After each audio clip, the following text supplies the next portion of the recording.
क्या पश्चिम बंगाल की सीएम ममता बनर्जी वाला हाल हिमाचल प्रदेश में होने जा रहा है? क्या सीएम सुक्खू भी ममता बनर्जी की राह पर चल पड़े हैं? यह सवाल इसलिए क्योंकि पश्चिम बंगाल के बाद अब हिमाचल प्रदेश में प्रदर्शन और विरोध का दौर शुरू हो गया है, जो थमता हुआ नजर नहीं आ रहा। प्रदर्शन की वजह से आज ममता बनर्जी की हालत ये हो गई है कि वो अपना इस्तीफा देने तक को तैयार हैं। तो क्या है, हिमाचल प्रदेश में भी कांग्रेस वही दोहराने जा रही है? लेकिन कैसे एक छोटे से प्रदर्शन ने पूरी की पूरी कांग्रेस सरकार को हिला कर रख दिया है, सब कुछ आपको बताते हैं। नमस्कार, आप देख रहे हैं हमारा खास शो टर्निंग पॉइंट। मैं हूं आपके साथ पल्लवी से। क्या ममता बनर्जी की राह पर हैं सीएम सुक्खू? कैसे हिमाचल प्रदेश में शुरू हुआ प्रदर्शन का दौर? हिमाचल प्रदेश विवाद पर क्या है सरकार का स्टैंड? क्या हिमाचल में कांग्रेस की मुश्किल बनी मस्जिद? हिमाचल प्रदेश में शिमला के बाद अब मंडी में अवैध मस्जिद पर 13 सितंबर को बवाल देखने को मिला है। मंडी में जेल रोड में बनी मस्जिद में अवैध निर्माण को लेकर हिंदू संगठनों ने जबरदस्त प्रदर्शन किया। इस दौरान प्रदर्शनकारी मस्जिद के करीब जब पहुंचे तो पुलिस ने प्रदर्शनकारियों के ऊपर वाटर कैनन का इस्तेमाल किया और उन्हें मौके से खदेड़ दिया। मंडी में रोष प्रदर्शन के दौरान कोई भी घायल नहीं हुआ। दोपहर 2 बजे तक प्रदर्शनकारी अपने अपने घरों को लौट गए। फिलहाल एहतियातन मस्जिद के पास अब भी पुलिस बल मौजूद हैं। जानकारी के मुताबिक मंडी जिले में 13 सितंबर को हिंदू संगठनों के प्रदर्शन के चलते धारा 163 और इससे पहले 144 लगाई गई थी। इस दौरान मंडी पुलिस ने कुल 300 जवान शहर भर में तैनात किए हैं। करीब 11 बजे हिंदू संगठनों के लोग मंडी के सेरी मंच पर एकजुट हुए और यहां पर प्रदर्शन का आगाज किया। इस दौरान प्रदर्शनकारियों ने सेरी मंच से जुलूस शुरू किया और वो इंदिरा मार्केट के आसपास से गुजरते हुए मस्जिद की तरफ निकले। इस दौरान प्रदर्शनकारी स्कूर बाजार से होते हुए मस्जिद के सामने बैरिकेड्स के पास पहुंचे और आगे बढ़ने की कोशिश की। 3 घंटे तक होता रहा हंगामा। हालांकि इस दौरान पुलिस ने प्रदर्शनकारियों को आगे बढ़ने नहीं दिया और जब उन्होंने बैरिकेड्स पर चढ़ने की कोशिश की तो फिर वाटर कैनन का इस्तेमाल किया।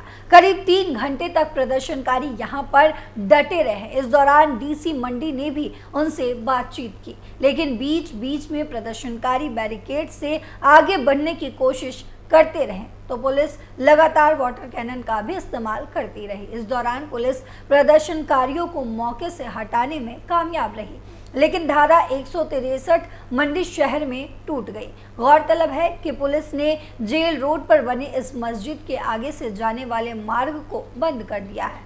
मंडी में स्कोडी पुल पर ये धरना प्रदर्शन हुआ। इस दौरान प्रदर्शनकारी सड़क पर बैठे थे और भजन गायन भी किया। प्रदर्शनकारियों की तरफ से हनुमान चालीसा का पाठ भी किया गया। धरने में शामिल एक महिला ने कहा, जब तक इस मामले में एक्शन नहीं होगा तब तक उन्हें विश्वास नहीं होगा, क्योंकि प्रशासन महेश भ्रमित करता है। मंडी में टूटेगा मस्जिद में हुआ अवैध निर्माण। मंडी शहर में बनी मस्जिद में हुए अवैध निर्माण को अब पूरी तरह से तोड़ना होगा।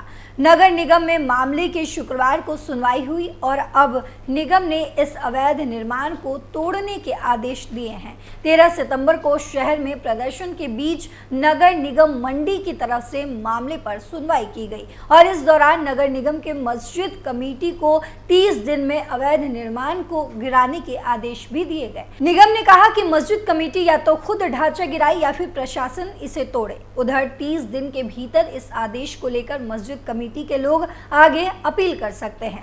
प्रदर्शन के दौरान डीसी मंडी अपूर्व देवगन ने बताया कि हर विभाग अपनी कार्रवाई कर रहा है। मुस्लिम समाज ने भी खुद अवैध निर्माण गिराया है। डीसी ने कहा कि अच्छी बात है कि प्रदर्शनकारियों ने शांतिपूर्ण प्रदर्शन किया है। प्रदर्शनकारियों ने कई बातें हमारे सामने रखी हैं। मस्जिद सील करने के सवाल पर डीसी ने कहा कि अच्छी बात है कि प्रदर्शनकारियों ने शांतिपूर्ण प्रदर्शन किया है। प्रदर्शनकारियों ने कई बातें हमारे सामने रखी हैं। मस्जिद सील करने के सवाल पर डीसी ने कहा कि निगम इसमें कार्रवाई करेगा और नगर निगम से प्रशासन सहयोग भी करेगा।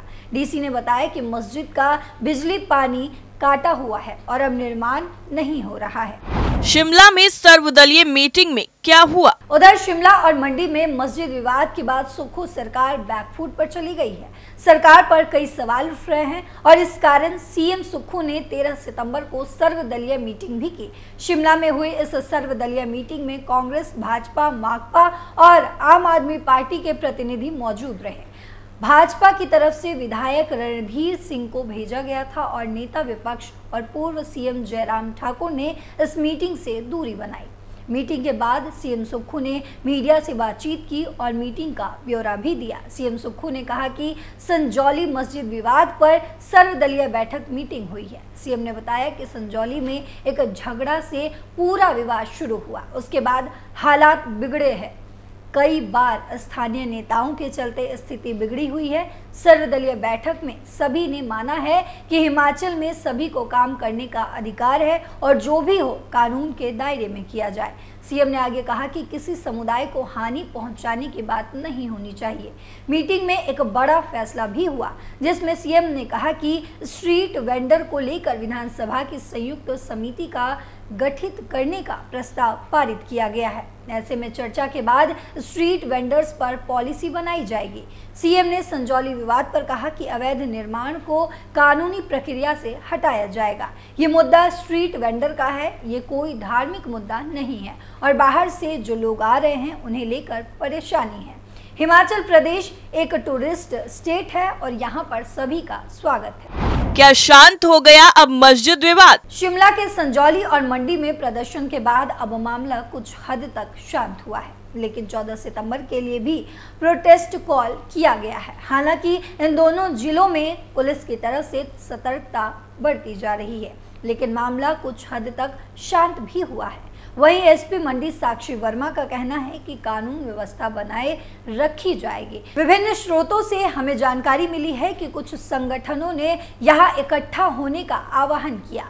300 पुलिस कर्मियों को तैनात किया गया और मंडी शहर के प्रवेश द्वार पर पुलिस नाके लगाए गए हैं। निषेधाज्ञा का उल्लंघन करने पर भारतीय न्याय संहिता 163 यानी कि बीएनएस की धारा 163 के तहत कार्रवाई की जाएगी।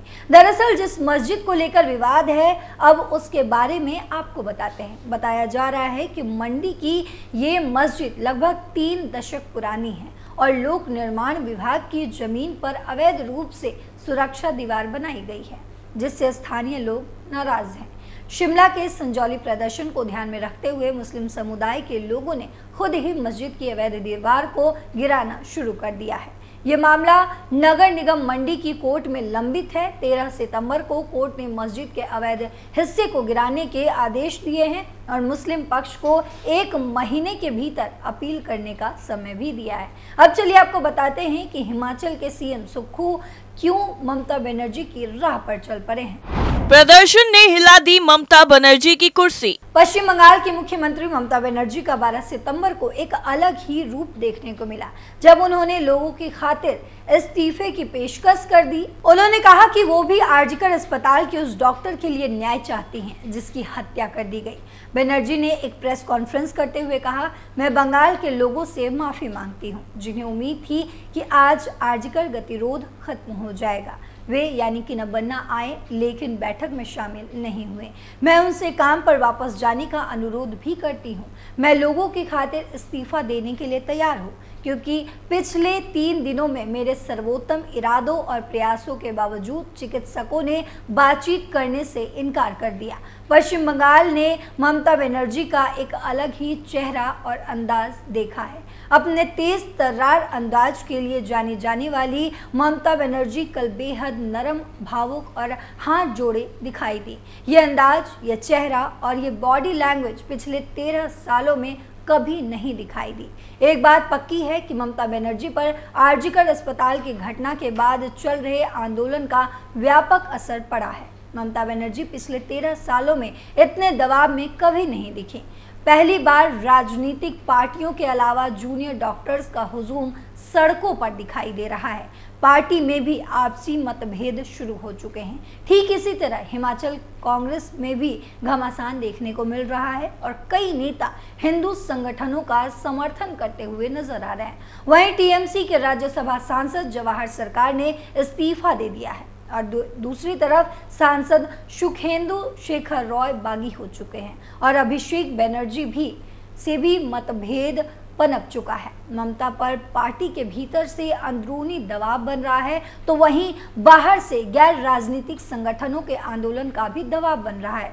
इस्तीफे की पेशकश के पीछे इन वजहों के अलावा इमोशनल दबाव भी बन रहा है जो ममता जैसी खाटी राजनेता ही कर सकती हैं। 12 सितंबर को डॉक्टरों और ममता सरकार के बीच मीटिंग होनी थी लेकिन वो नहीं हो सकी। नबन्ना के कॉन्फ्रेंस हॉल में होने वाली मीटिंग के लिए ममता बनर्जी 2 घंटे तक डॉक्टरों का इंतजार करती रहीं, लेकिन बातचीत की लाइव स्ट्रीमिंग को लेकर डॉक्टर अड़े रहे और कॉन्फ्रेंस हॉल में जाने से इनकार कर दिया। इसके बाद देर शाम मीटिंग रद्द हो गई। लगभग 2 घंटे तक इंतजार करने के बाद ममता बनर्जी ने एक प्रेस कॉन्फ्रेंस कर कहा कि वो भी चाहती हैं कि पीड़िता को न्याय मिले और उन्होंने गतिरोध जारी रहने के लिए पश्चिम बंगाल के लोगों से माफी मांगी है। सीएम ने कहा कि जब मामला विचाराधीन हो तो हम इस तरह मामले के बारीक विवरणों पर चर्चा नहीं कर सकते, इसलिए हमारे पास कार्रवाई को रिकॉर्ड करने की सुविधा थी। मैंने तय किया था कि हम मृतक पीड़िता और सीताराम येचुरी की याद में एक प्रस्ताव पारित करेंगे जो आज हमें छोड़कर चले गए हैं। हम भी न्याय चाहते हैं लेकिन मामला अब हमारे पास नहीं है बल्कि सीबीआई के पास पहुंच चुका है। हम लाइव टेलीकास्ट के बारे में भी खुले दिमाग से सोचते हैं लेकिन मामला विचाराधीन होने के कारण कुछ कानूनी बाध्यता है। उन्होंने कहा कि मैं आम लोगों के लिए न्याय की खातिर कुर्सी छोड़ने को भी तैयार हूँ, लेकिन उन्हें न्याय नहीं चाहिए, उन्हें सिर्फ कुर्सी चाहिए। मुझे सीएम की कुर्सी नहीं चाहिए बल्कि पीड़िता के लिए न्याय चाहिए। यानी आप गौर करेंगे तो दोनों राज्यों की स्थिति एक जैसी नजर आ रही है। बस फर्क इतना है कि जो पश्चिम बंगाल में जो कुछ भी हो रहा है वो हिमाचल प्रदेश में अब हो रहा है, यानी कि जो पहले हो चुका था पश्चिम बंगाल में वो हिमाचल प्रदेश में होना अब शुरू हुआ है। भले ही दोनों राज्यों के मामले अलग अलग हों लेकिन प्रदर्शन एक जैसा ही है। टर्निंग पॉइंट में फिलहाल के लिए इतना ही। बाकी खबरों के लिए देखते रहिए कैपिटल टीवी। नमस्कार।